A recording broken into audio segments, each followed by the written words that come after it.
Good afternoon, classmates, Mr. Kidd. I'd like to start with a question. What are you afraid of? Now, I want you to think about this question as I give my talk. Really sit with it. What are you afraid of? I know for many of us, this return to school, sport, and life, after almost 2 whole years of this pandemic, has been more than challenging.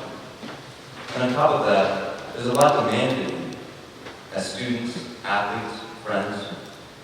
I know for me personally, this has been a breeding ground for fear. And by fear, I don't mean a monster under the bed or a scary movie. I think fear is something deeper. It's a part of us, whether we like it or not. It determines how we do things, who we interact with, the choices we make. But our fears don't have to control us. What I'm trying to say is that our fears exist to inhibit us, to push us down. We have to rise above what we're afraid of, wrestle with it. And even if your fear doesn't go away, it's how you react to that fear which is important.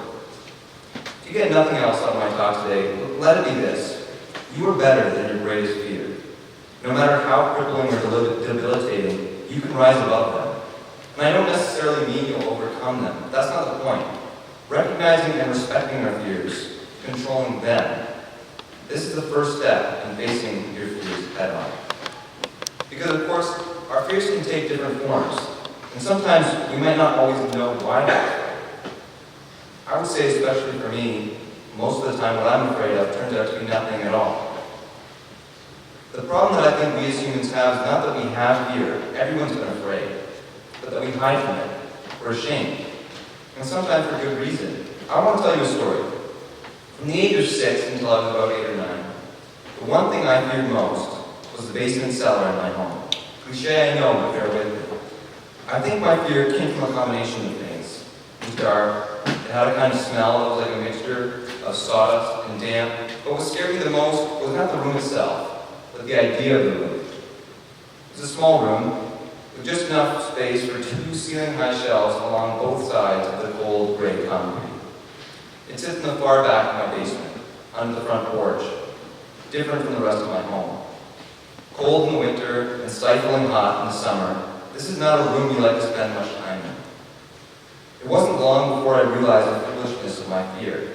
And during that period of time, that was the thing which scared me the most. And I suppose now that my fear of the cellar was really not based in anything. But coming to that realization, rationalizing with it, is how we can begin to step out of the shadow of our fears, start controlling them, to leave our shame and illogicality at the feet of our fears. So why should we care or even pay mind to my seemingly irrational childhood fears? I wanted to share this story with you for really 2 reasons. The first is it's short, and I think it encompasses neatly why we submit so mindlessly to our fears. As a kid, I didn't care at all about what made sense in regards to my fear. All I knew was that I was afraid, and that it was okay, even expected of me to be afraid of those things. Now, being much older and with the benefit of hindsight, I can see how I felt into step with my fear. I let it control how I felt and lived in my own home. Part of standing up and taking control comes with maturity. And this is something that doesn't happen overnight. Coming to grips with our fears, rational or otherwise, is critical. I think it's just fascinating how often it turns out the things which scare us the most are usually poorly rationalized and even less of a real threat. Because really, what even is fear? In definition, fear is simply an emotional response to impending danger. This refers to what most people would consider rational fears.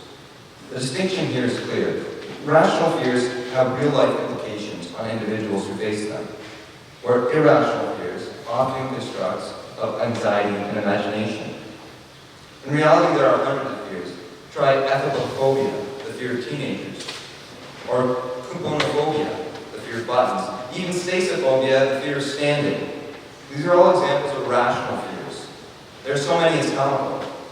Aidophobia, Aidophobia. That's the one for the fear of palindromes.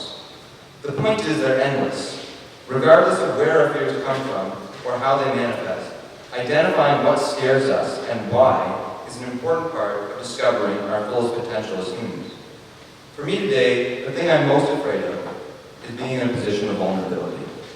Much of this stems from a deep anxiety putting myself out there, the fear of what other people may think, being judged.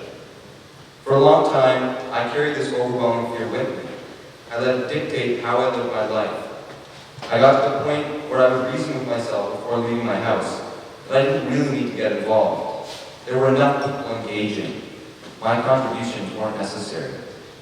And much like my fear of the cellar, I mindlessly followed in its command.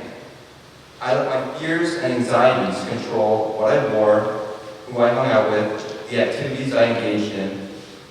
It took a while coming to the realization that this fear had its teeth in my throat. But once I could step back with perspective. I had always thought that because my fears and anxieties would never go away, I was compelled to live under them forever.